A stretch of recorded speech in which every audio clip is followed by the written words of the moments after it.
Ngasigi phongkiba tongan-tonganba pausi-singdagi lokotjaba pausingi update pijari ahanbada maruoiba pau indigenous pillar yunglibasigi matangda inquiry tawgadabani hairagli yek salai masak khangdaba kharana irang sagatnaba honaroidabani haina haumigi maikaidagi phongdoragli village chief sing tanaramdana forest department na community reserve oina lauthopagi phirep pende withdraw tawgadabani NNCN IM gi lusingba muiba oknabagi damak Ukhrul district ta sengwan sagatpagi thabak kanna chathari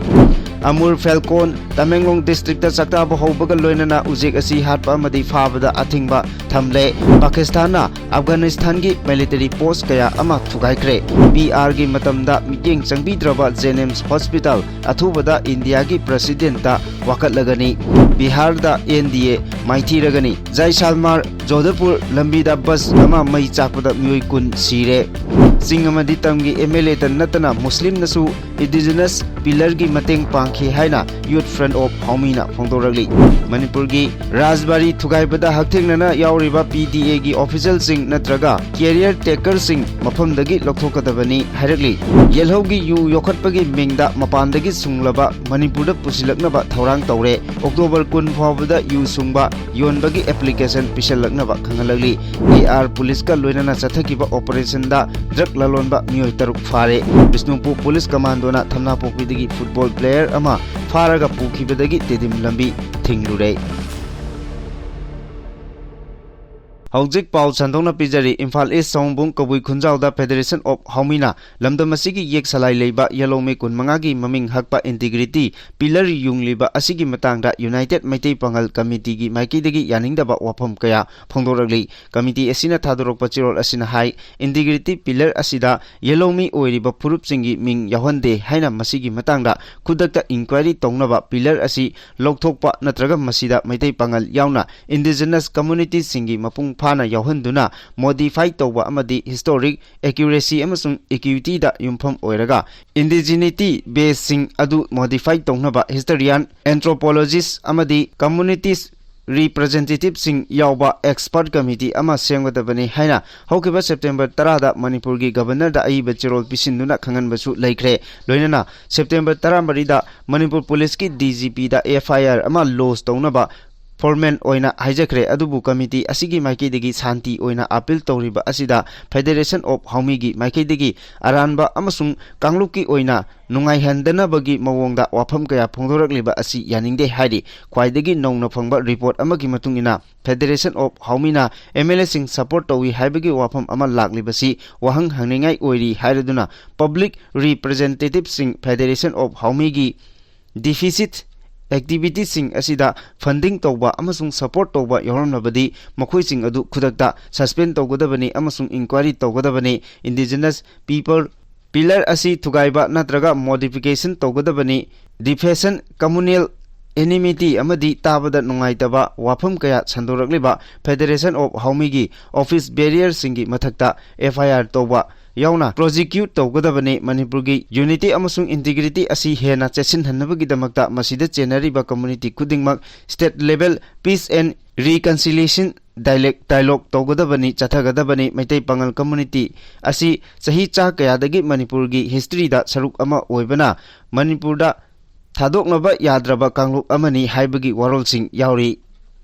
Songbong Kabui Khunjau da yungliba indigenous pillar asi Kunai asida piriba paujel khangdaba kangbu kharana indigenous pillar gi matangda kwakna khongbagumna pangkhongda khongbasi khamjanbiba matam oire indigenous pillar asida we solemnize the principle of the 7 yek salai haina iri masida yek salai mayek khangdaba kharana problem sagatloidabani haina Youth Front Haumigi General Secretary KH Johnson na thadorok pachiro sin hairi chirosin makata na hai pillar asi sagatnaba honabada Manipur amasung Manipur gi mapanda leiriba phurup khudingmakna mateng pangbiraki Manipur gi indigenous MLA singda natana Muslim singnasu atopa phurup singnasu mateng pangbiraki loinana Yellowmi yek salai leijaba phurup kun mangana amata chithadana mateng pangminaduna mapungphana loisinba ngamkhibani Yellowmi yek salai taret leiba apunbagi saktam ama thamnaba miyoi cha kayana angamba mateng panglakiba khudingmakpu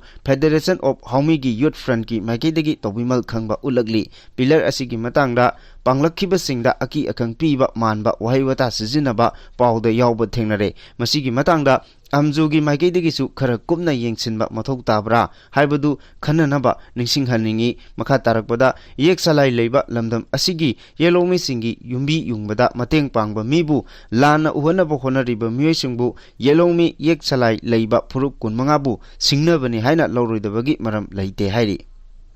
Churachandpur ꯗꯤꯁꯇ꯭ꯔꯤꯛꯀꯤ ꯍꯦꯡꯂꯦꯞ ꯇꯤꯇꯤ block ꯃꯅꯨꯡ ꯆꯟꯕ ꯂꯥꯏꯂꯣꯡ L ꯑꯃꯁꯨꯡ ꯂꯥꯏꯂꯣꯡ S ꯚꯤꯂꯦꯖꯀꯤ ꯖꯨꯔꯤꯁꯗꯤꯛꯁꯟꯗ ꯂꯩꯔꯤꯕ ꯆꯤꯡꯒꯤ ꯁꯔꯨꯛ ꯑꯃꯕꯨ ꯃꯅꯤꯄꯨꯔ ꯁꯔꯀꯥꯔꯒꯤ forest ꯗꯤꯄꯥꯔꯠꯃꯦꯟꯠꯅ community reserve ꯑꯣꯏꯅ ꯂꯥꯎꯊꯣꯛꯄꯒꯤ ꯐꯤꯔꯦꯞ ꯑꯁꯤ ꯌꯥꯅꯤꯡꯗꯦ ꯂꯣꯏꯅꯅ ꯂꯥꯂꯣꯡ S ꯀꯤ ꯆꯤꯐ S ꯒꯥꯡꯇꯦ ꯃꯁꯤꯒ ꯃꯔꯤ ꯂꯩꯅꯅ ꯆꯠꯊꯔꯤꯕ ꯐꯥꯏꯜ ꯄ꯭ꯔꯣꯁꯦꯁꯁꯤꯡ ꯑꯗꯨ ꯈꯨꯗꯛꯇ ꯋꯤꯗ꯭ꯔꯣ ꯇꯧꯒꯗꯕꯅꯤ ꯀꯔꯤꯒꯨꯝꯕ ꯋꯤꯗ꯭ꯔꯣ ꯇꯧꯗꯕ ꯇꯥꯔꯕꯗꯤ ꯃꯗꯨꯗ ꯊꯣꯛꯂꯛꯄ ꯑꯐꯐꯠꯇ ꯗꯥꯏꯇ ꯄꯨꯝꯕ ꯆꯦꯟꯅꯔꯤꯕꯁꯤꯡꯅ ꯃꯁꯥ ꯃꯁꯥꯅ ꯄꯨꯖꯒꯗꯕꯅꯤ ꯍꯥꯏꯅ ꯍꯦꯡꯂꯦꯞ ꯕ꯭ꯂꯣꯛꯀꯤ ꯃꯅꯨꯡ ꯆꯟꯅ ꯂꯩꯔꯤꯕ Khampi village Noplanglong village Montha village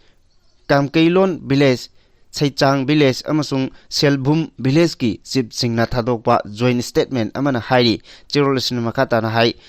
ꯆꯤꯞꯁꯤꯡ ꯑꯁꯤ ꯂꯥꯏꯂꯣꯡ S ꯀꯝꯃ꯭ꯌꯨꯅꯤꯇꯤ ꯔꯤꯖꯥꯔꯚꯅ ꯅꯛꯅꯅ ꯂꯩꯔꯤꯕ ꯈꯨꯜꯒꯤ ꯆꯤꯞꯁꯤꯡꯅꯤ ꯂꯥꯏꯂꯣꯡ S ꯀꯝꯃ꯭ꯌꯨꯅꯤꯇꯤ ꯔꯤꯖꯥꯔꯚ ꯑꯁꯤ ꯂꯥꯏꯂꯣꯡ L ꯑꯃꯁꯨꯡ ꯂꯥꯏꯂꯣꯡ S ꯀꯤ ꯖꯨꯔꯤꯁꯗꯤꯛꯁꯟ ꯃꯅꯨꯡꯗ ꯂꯩꯕ ꯈꯨꯜꯁꯤꯡꯅꯤ ꯈꯨꯜ ꯑꯅꯤ ꯑꯁꯤꯒꯤ ꯖꯨꯔꯤꯁꯗꯤꯛꯁꯟ ꯃꯅꯨꯡꯗ ꯂꯩꯔꯤꯕ ꯁꯔꯨꯛꯁꯤꯡ ꯑꯁꯤꯕꯨ ꯃꯅꯤꯄꯨꯔ ꯁꯔꯀꯥꯔꯒꯤ ꯐꯣꯔꯦꯁꯠ ꯗꯤꯄꯥꯔꯠꯃꯦꯟꯠꯅ ꯀꯝꯃ꯭ꯌꯨꯅꯤꯇꯤ ꯔꯤꯖꯥꯔꯚ ꯍꯥꯏꯅ ꯂꯥꯎꯊꯣꯔꯛꯄꯒꯤ ꯊꯧꯑꯣꯡ ꯑꯁꯤ ꯌꯥꯝꯅ ꯀꯟꯅ ꯌꯥꯅꯤꯡꯗꯕ ꯐꯣꯡꯗꯣꯔꯛꯂꯤ ꯖꯒꯥ ꯑꯁꯤꯕꯨ ꯀꯝꯃ꯭ꯌꯨꯅꯤꯇꯤ ꯔꯤꯖꯥꯔꯚ ꯍꯥꯏꯅ ꯂꯥꯎꯊꯣꯛꯈꯤꯕꯒꯤ ꯑꯣꯐꯤꯁꯤꯌꯦꯜ ꯑꯣꯔꯗꯔꯁꯨ ꯚꯤꯂꯦꯖ ꯁꯤꯡ ꯑꯁꯤꯅ ꯎꯕ ꯐꯪꯗ꯭ꯔꯤ ꯑꯗꯨꯕꯨ ꯃꯃꯥꯡ ꯆꯍꯤ 2014ꯒꯤ ꯖꯅꯨꯋꯥꯔꯤ 15ꯗ ꯂꯥꯏꯂꯣꯡ S ꯚꯤꯂꯦꯖꯀꯤ ꯆꯤꯐ S ꯒꯥꯡꯇꯦꯅ ꯁꯥꯏꯆꯥꯡ ꯑꯦꯔꯤꯌꯥ ꯆꯤꯐ ꯑꯦꯁꯣꯁꯤꯌꯦꯁꯟꯒꯤ ꯆꯤꯌꯔꯃꯦꯟ ꯁꯦꯀ꯭ꯔꯦꯇꯔꯤꯗ ꯆꯤꯊꯤ ꯑꯃ ꯏꯈꯤꯕꯒꯤ ꯈꯪꯕꯅꯤ wildlife protection act 1962 section 63C ꯒꯤ ꯃꯇꯨꯡ ꯏꯟꯅ ꯅꯦꯁꯅꯦꯜ ꯄꯥꯔꯛ ꯁꯦꯟꯆꯨꯔꯤ ꯑꯃꯁꯨꯡ ꯀꯟꯖꯔꯕꯦꯁꯟ ꯑꯦꯔꯤꯌꯥꯒꯤ ꯃꯅꯨꯡ ꯆꯟꯅ ꯂꯩꯇꯕ ꯄ꯭ꯔꯥꯏꯚꯦꯠ ꯅꯠꯇ꯭ꯔꯒ ꯀꯝꯃ꯭ꯌꯨꯅꯤꯇꯤ ꯂꯦꯟꯗꯁꯤꯡ ꯑꯁꯤ ꯋꯥꯏꯜꯗꯂꯥꯏꯐꯁꯤꯡ ꯌꯣꯛꯈꯠꯅꯕ ꯑꯃꯁꯨꯡ ꯃꯈꯣꯏꯕꯨ ꯉꯥꯛ ꯁꯦꯟꯗꯨꯅ ꯊꯝꯅꯕꯒꯤꯗꯃꯛꯇ ꯀꯝꯃ꯭ꯌꯨꯅꯤꯇꯤ ꯔꯤꯖꯥꯔꯚ ꯑꯣꯏꯅ ꯏꯟꯗꯤꯖꯤꯅꯁꯁꯤꯡ ꯅꯠꯇ꯭ꯔꯒ ꯃꯐꯝ ꯑꯗꯨꯗ ꯂꯩꯔꯤꯕ ꯀꯝꯃ꯭ꯌꯨꯅꯤꯇꯤꯁꯤꯡꯅ ꯚꯣꯂꯨꯟꯇꯤꯌꯔ ꯇꯧꯕ ꯌꯥꯏ ꯍꯥꯏꯔꯤꯕ ꯊꯧꯑꯣꯡ ꯑꯁꯤ ꯃꯐꯝ ꯑꯗꯨꯗ ꯂꯩꯔꯤꯕ ꯐꯥꯎꯅ ꯐ꯭ꯂꯣꯔꯥ ꯑꯦꯟड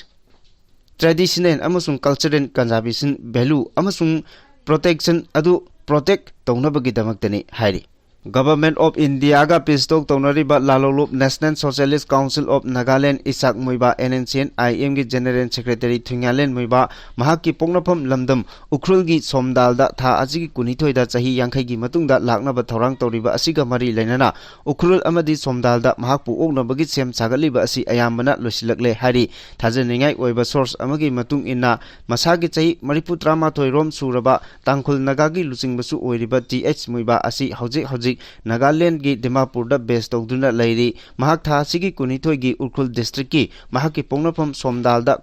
ꯍꯞꯇꯥ ꯑꯃꯔꯣꯝ ꯂꯩꯒꯅꯤ ꯃꯍꯥꯛꯅ ꯍꯥꯏꯔꯤꯕ ꯈꯨꯜ ꯑꯁꯤꯗ ꯂꯩꯔꯤꯉꯩ ꯇꯥꯡꯈꯨꯜ ꯅꯥꯒꯥꯒꯤ ꯃꯍꯩꯔꯣꯏꯁꯤꯡ ꯕꯣꯗꯤꯁꯤꯡ ꯁꯤꯚꯤꯜ ꯁꯣꯁꯥꯏꯇꯤ ꯑꯣꯔꯒꯅꯥꯏꯖꯦꯁꯟꯁꯤꯡꯒꯤ ꯂꯨꯆꯤꯡꯕꯁꯤꯡ ꯂꯣꯀꯦꯜ ꯆꯔꯆꯀꯤ ꯂꯨꯆꯤꯡꯕꯁꯤꯡ ꯑꯃꯗꯤ ꯚꯤꯂꯦꯖ ꯑꯣꯊꯣꯔꯤꯇꯤꯒꯤ ꯂꯨꯆꯤꯡꯕꯁꯤꯡꯒ ꯎꯅꯗꯨꯅ ꯋꯥ ꯈꯟꯅꯒꯅꯤ ꯂꯣꯏꯅꯅ ꯃꯍꯥꯛꯅ ꯎꯈ꯭ꯔꯨꯜ ꯗꯤꯁꯇ꯭ꯔꯤꯛꯇ ꯊꯨꯡꯂꯕꯗ ꯎꯈ꯭ꯔꯨꯜꯒꯤ ꯄ꯭ꯔꯖꯥ ꯃꯤꯌꯥꯝꯅ ꯍꯔꯥꯎ ꯇꯌꯥꯝꯅ ꯑꯣꯛꯀꯅꯤ ꯍꯥꯏꯔꯤ TH ꯃꯣꯏꯕꯥꯒꯤ ꯎꯈ꯭ꯔꯨꯜ ꯈꯣꯡꯆꯠ ꯑꯁꯤꯒꯤ ꯃꯥꯡꯑꯣꯏꯅꯅ ꯎꯈ꯭ꯔꯨꯜ ꯗꯤꯁꯇ꯭ꯔꯤꯛꯀꯤ ꯃꯐꯝꯁꯤꯡꯗ ꯑꯃꯗꯤ ꯃꯤꯌꯥꯝ ꯇꯤꯟꯕ ꯃꯐꯝꯁꯤꯡꯗ TH ꯃꯣꯏꯕꯥꯒꯤ ꯄꯣꯁꯇꯔ ꯑꯃꯗꯤ ꯍꯣꯔꯗꯤꯅꯆꯤꯡꯕꯁꯤꯡ ꯍꯧꯖꯤꯛ ꯊꯦꯠꯇꯨꯅ TH ꯃꯣꯏꯕꯥꯅ ऐतिहासिक ओइना महाकी पोंगनाफम उख्रुलगी सोमदालदा लाकपा असिबु हराउ तयामना ओकनबगीदमक सेम साबा पुमलोइ लोसिलकले हारि TH मोइबाना सोमदालगीदमक थुंगलबगा उख्रुलगी प्रजा मियामना कम्युनिटी प्रेयर सर्विसेस कल्चरल प्रोग्रामसिंग मियाम तिनबा अमदी महापु तराम ओपगी थोरमसिंग पांगथोकनी हाइरी मखा तारकपदा TH मुइबाना महागे पोंगनाफम लमदम उखुलगी सोमदालदा ऐतिहासिक ओइना लाकदोरिबा असिबु मणिपुरदा खुंदारिबा तोंगान तोंगानबा community सिंगी मियोइसिंगना तरामना ओपगी वाहिसिंग फोंगदोकरकबगा लोइनाना Meitei socio cultural group Meitei लिपुन अमदी महागी खोंगचत असिबु यामना इमोशनल ओइबा अमदी मणिपुरगी इतिहासदा लेहौरगदबा खोंगचत अमनी हाइबगा लोइनाना महागी खोंगचत असिना लमदम असिदा शांति अमदी कांगलुप मसेलगी मरकता नुंगसी चानबा ओइरसनु हाइरकली पनबा याबदी TH मुइबाना लालोलुप NNCN-IM गी जनरल सेक्रेटरी ओइना थौ पुना महाकी पोंगनाफम उख्रुलगी सोमदालदा चही 50 रोम असि चंगबदा अथिंगबा मतम की गवर्नमेंटना पीदुना lucky अदुबु हंदकी महाकी खोंगचत असिददी गवर्नमेंटना अथिंगबा पीबगी official notification नत्रगा order Singh हौजिक फाउबगी ओइना थोकपा लैत्रि Chahi kudingi October thadagi holduna November tha loisilakpa fawada Amur Falcon haina khangnaba migratory khunu kharang ujek asi Tamenglong district ta chaktaba amadi breeding tawnabagidamakta pairakpa hawkibaga loinana ujek asi state pumbada hatpa amadi fabagi athingba thamkre hiramasiga mari lainana Tamenglong district ki district magistrate El Angsim El Dangsona thokpa chirol amagi matung ina Tamenglong da chaktaba lakliba Amur Falcon asi Wildlife Protection Act 1983 gi makhada lang amadi air gun sijinaduna hatpa natraga phabasing thingle aduga lanai mioi singna pairiba air gun sing district asigi mari leinaba office singda thingalakna basu khanghankre panba yabadi chahi kudingi chaktariba Amur Falcon haina khangnaba khunu kharang makhal ujek asi September tha loisilakpadagi Tamenglong gi umang singda pairakpa hawrakibaga loinana ujek asi mathang thagi November gi aroiba phawbada district asida chaktaduna laikhigani hairi amaromda migratory bird Amur Falcon asibu Tamenglong district ki oina ngak senabagi damakta district asigi deputy commissioner na thokpa order amagi matung ina hariba ujek makhal asi Wildlife Protection Act 1983 gi makada ngak senduna thamba maramna ujek asibu phaba amadi hatpana singba singi mathakta aingi oiba chapchaba action lokatkani haina phongdoki Tamenglong division forest ki official singna phongdokpagi matung ina Amur Falcon khunu kharang aduga rongmai gi londana Akhoi yai puina haina khangnaba ujek makhal asi chahi asigi ahanba oina Tamenglong district ki Guwangram khulda pairakpa thengnakibani chahi asigi oina su Manipur gi Forest Department amasung Wildlife Institute of India na punna kusamnaduna pairakliba Amur Falcon gi maraktagi ahum khangatuna hariba ujek sing asida satellite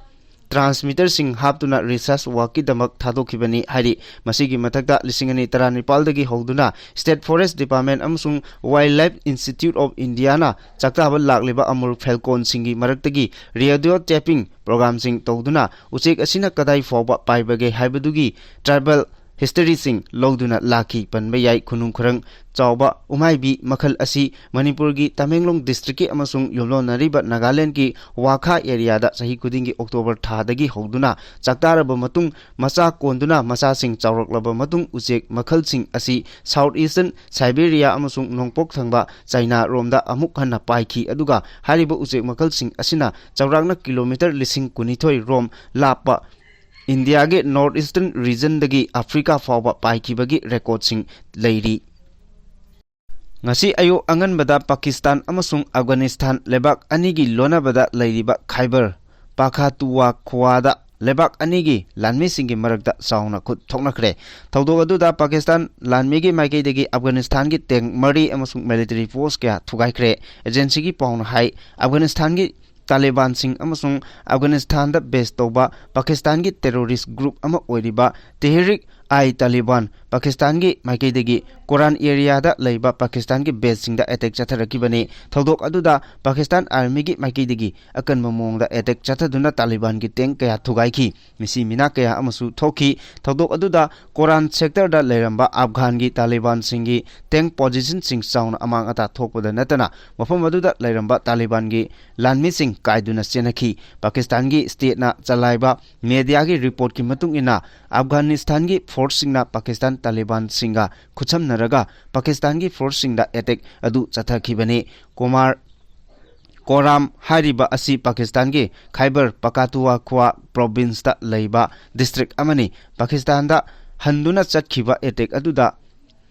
Pakistan Taliban singi training facility sing chauna amang ata thokre Hawjik leiriba PR lengak asina Jennings Hospital bu karimata miyeng changdriba sigi matangda India gi president da athubada wakalagani haina relief committee Jennings na thadokpa chirol asina hairi Jennings asi state asigi khwaidigi chawba state na chalaijaba medical college amani hospital asigi maming asisu India gi ahanba prime minister oiramba Jawaharlal Nehru gi mingda tholibani adubu hawjik leiriba PR lengak asina hospital asi karimata miyeng changbidre lamdam asigi miyamnadi health family welfare amasung US ki commissioner na secretary to governor su oiribanina PR lengak asigi manungda state asigi khwaidigi chawraba hospital asida ahenba miyeng changlakani haina khalambani adubu masigi Taiwan abada state asigi khwaidigi chawraba State Medical Institute asibu sauna miraibagi mami tari Jenims asi Imphal East District lejarabasu lemhoriba atai district hospital singda anabagi phibam lusilaklaba matamda refer tawpham oribane Jenims ta afaba doctor kaya leirabasu matamga chunaba afaba khuchu khulai kaya leitabata natana staff kaya watpadagi department kharagi doctor sing thabaktagi tokningbagi wafam kaya higher authority da wakalakpa yaunare Mamang sahi lising ani kunmari amsung sahi asida ising ichauna maram oiraga hospital asigi akoiba lambi sing amata chatpa yadana leiriba asida governor na miyamgi interest ta amasung anaba singi interest ta yenglaga sembibam thokpani tongan ba district hospital singdagi anaba sing Jenims purakpada Kongbadagi Jenims ta lambi asi fauraga laknaribani adubu lambi asigi phibam ka hena fatabana awaba kaya mayoknare hairi Handak pangthokadoriba Bihar gi Assembly election da National Democratic Alliance NDA maithiragani haina Jan Suraj Party gi lusingba Prasan Kisorna phongdokre handak mikhal asida mahak mirep oibagi mahuta party gi mapangal kankhatna ba khona bada hena pungning changlagani hairi Jan Suraj Party gi oina Raghorpur Assembly constituency da mirep ama thadokpa laikre Prasan Kisor gi mahuta thadokliba mirep aduna Tejaswi Yadav ka lamba pagadoribani hairi Jaisalmer Jodhpur highway da AC sleeper bus ama mai chakpagi thodokta mioi kun sikre mioi 13 na kanba ngamore hari bus mai chakalakpadagi mioi kaya thongnau mingsel thugairaga chongthongna rakhi mi kanba amasung mateng pangbagi thabak paikhatna bokhona bada minute 50 rom Panthaki Tungda Army personnel sing Tunglakibaga Loinana Baski Thong Pakairaga Musing Adu Kanbangamki Thodo Sigi Matangda Prime Minister Narendra Modi na Awaba Pongdo Kibaga Loinana Laiki Draba Musing da Lupa Lak Ani ex Gracia Piragani Lautokre Social Media Platform X the Thadorok Pachirol Amana Hai Prime Minister na Laiki Draba Musingi Imung Manungda Lupa Lak Ani ex Gracia Piragani Lautorok Pane Asok Apan Nanglaba Singdana Lupa Lising Yankai Pigani Hairi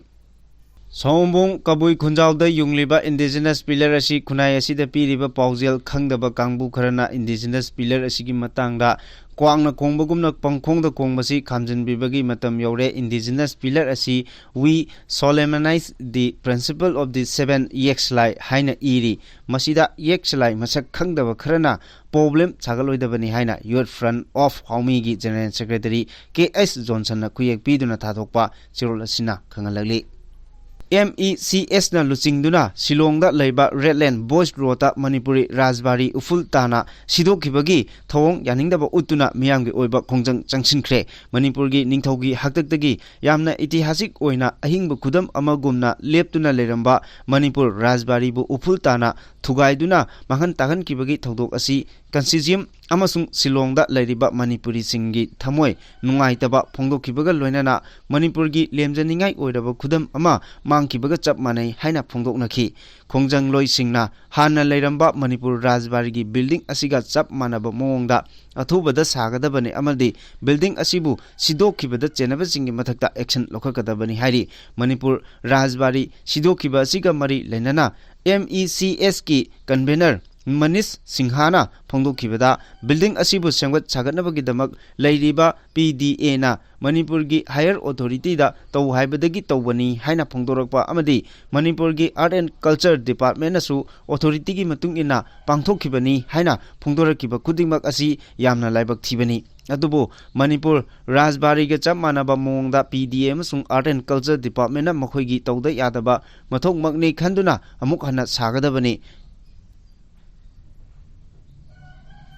Manipur da not lining laisonga mari lainana khulsing da sungliba using legalize toba amasung state asigi sotharaklaba economy asigi phibam phagat hanba ngamnana bagi damakta usungba amasung yuyon bagi athingba lokthokraba tungda Aikhoi pumna magna khanaramba wakhalon adugi wangmada mapalamdagi Manipur tharaga sem saba loiraba yu pusilaknaba thabak lengang paikhatpa hore hiramasigi matangda Manipur lengaki commissioner excise na October 3 ta thokiba notification amagi matung ina lebak asigi tongan ba mafamda leiriba distillery manufacturer distributor company farm na singbana Indian made foreign liquor rum wine amadi beer na singbasing Manipurda yonabagidamak October 10 gi nungthin pung 3 fawbada application form pisilakpa yagani hairi Lamphel pata leiba Manipur lengaki Commissioner of Excise ki office da menchillaba form pisilakadabani haina su notification asida palli haukiba September 3 da Manipur lengang na thokiba gazette notification amagi matung ina Indian made foreign liquor gi mamal amasung puthok pusin tawbagi matangda mayek sengba wafam kaya phongdorakli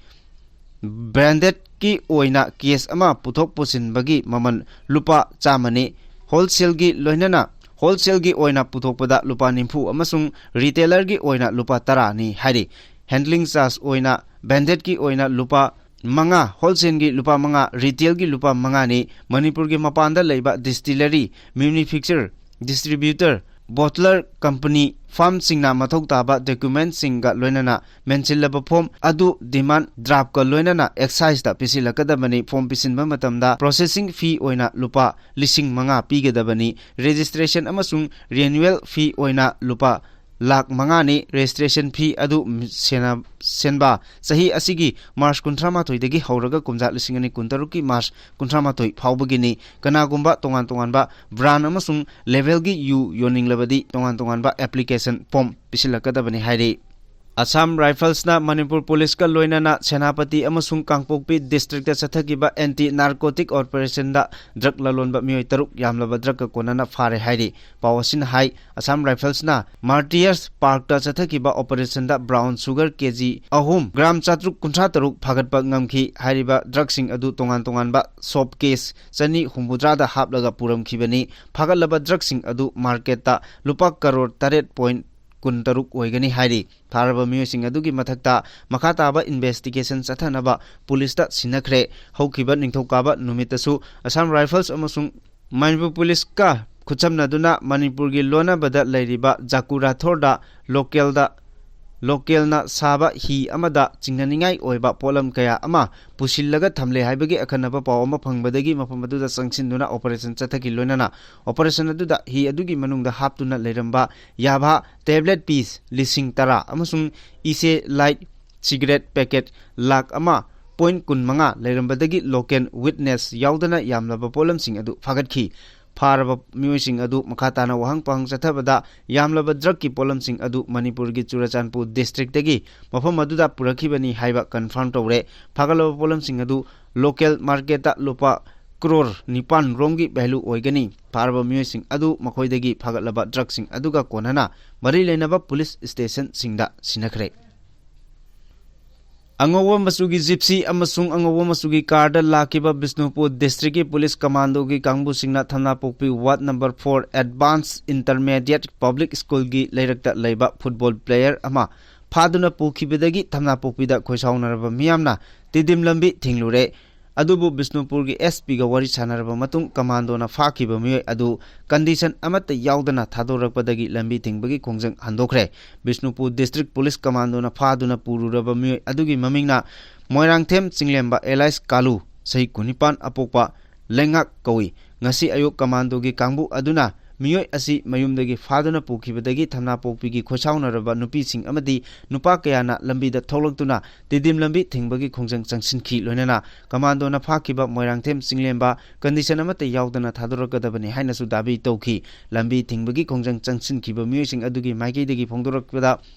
Police na phaduna pukhiba Moirangthem Chinglemba asi football player ama oibagi mathakta NGO gi office amagi gari thoduna imung manung puriba misakni mahak phakiba asi maram chade mahak po thubada condition yaudana thadoraktrabadi hena kanbo khongjang kaya changsingani haina phongdoki amaromda lambi thingbagi khongjang asina maram oiraga tongan ba lalolup singna black day haina loktoktuna kokhiba general strike total shutdown manungda ana ayek dharma karma amasung essential service ki oinadi komthokani haijarabasu chaungna akaiba pikhi makha tarakpa pawda tongan ba lalo lup singna kokhiba general strike na mahausa ke punsi da chaungna akaiba pikre lona thingkraba Manipur da lairiba lalo lup kayana kokhiba general strike na lamdamasi ki miyam ki punsi da chaungna saitheng pikre lona thingkraba lalo lup korkom na ayuk pung taruk tagi numidang waram pung taruk phawba pung taranithoi gi oiba National Black Day haina general strike asi kauri lona thingkraba lalolup KCP amadi KYKL anigi apunba lup ama oiriba Alliance for Socialist Unity Kangleipak asuk amadi masigi mathakta Socialist Revolutionary Party Sorepa yauna tongan ba lalolup singnasu ngasigi numit asi Manipur pumbada general strike lauthoki chathariba general strike asigi maning tamba lebak ama oina leiramba Manipur asi British Imperial gi makhada chahi humpu yankhai ga taruk loilam oruraba matungda ing kumja lisinga chamapan nifu taret ki August 13 gi ahing nongyai chabukta maning tamba lebak ama oiki adubu khulai thuna Indiana October 15 ing lising ama chamapan nifu tareta amuk ana namfuda India da tilhanki numit adubu haibadi October 15 asibu lona thingkraba lalolup singna National Black Day haina natraga Kangleipaki amamba numit ni haiduna general strike natraga total shutdown chataduna laki ngasigi general strike na Imphal amsung state asigi mafam kaya da ohongba amadi aganba safu kaya pikre Kangleipaki amamba numit general strike asina mahiloisang sing khwairamba ima kaitel pauna amadi thangal bazar yauna tongan ba mafam singda dukan sing thong lonaki amadi lambi gi achat o ki chang hainingai leitana nemki loinana lainga ki loisang singda mitin bagi chang hanadagi hanthaki amadi passenger puba gari sing chanakhide tangai fadaba ana ayek amadi dharmagi thodo wathoka mari leinaba natana lambida gari chatpagi chang yamna nemki amaromda korkom yauna lona thingkraba lalolup singna kokhiba Manipur pumbagi general strike na marom oiduna Jeribam district tasu mahusagi punsida chauna akaiba pikre maka tarakpada editorial kalamdagi machangmoiba pau lokhochari politician singna konseng chanaba hunnaba ngangnabada nakong singya yaire miyam khangbada wanare tangdu leitaba leitraba Manipurgi miyamna mayoknaribasi awabasing kokhanduna honabagi mahutta political party singi lusingba singna hunnaba ngangnaba chin kangjai chathaduna leire political party singi marakta party amada maral sinaduna hunnaba ngangnaba higaiwa leptana chathanabada miyam nakong singya yaire makoina maribak maramdam nungsiba amadi konseng sanaba laukongba gi thabak sing chathabada aranbana kanano achumbana karambano khangnaba honabagi mahut makoigi wafam sing aduna nakong amadagi nakong amada thadoknabagi thawong chathanabagum uba phangli masimakti politician singi laibak thibane phibamasi karidagi oirakhibano haiba tarabadi politician singi mafamda chinga khudka manadaba ngayhaki oiba khojengdagi tholakpa wafamna achumba malannaba ngangkiba miyambu humduna puba lisangsina honaroi haibasi ikhangda khangnaraba wafamni politician sing haibasi miyamda wakhal loksing piba miyamna tawgadaba tawroidaba afafata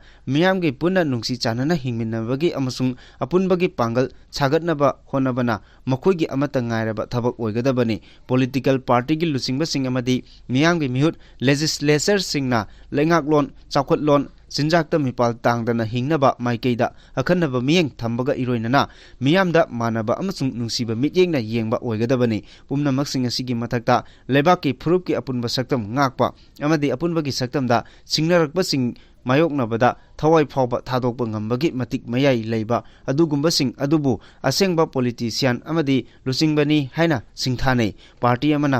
amada hunnaba ngangnaba amana amabu singthanabagi hainabidagi lapna leiduna constructive maikeida asoibasing adu khudomina thinduna puthokpa amadi asoiba adu sengna khangba ngamlabadi chumthoknaba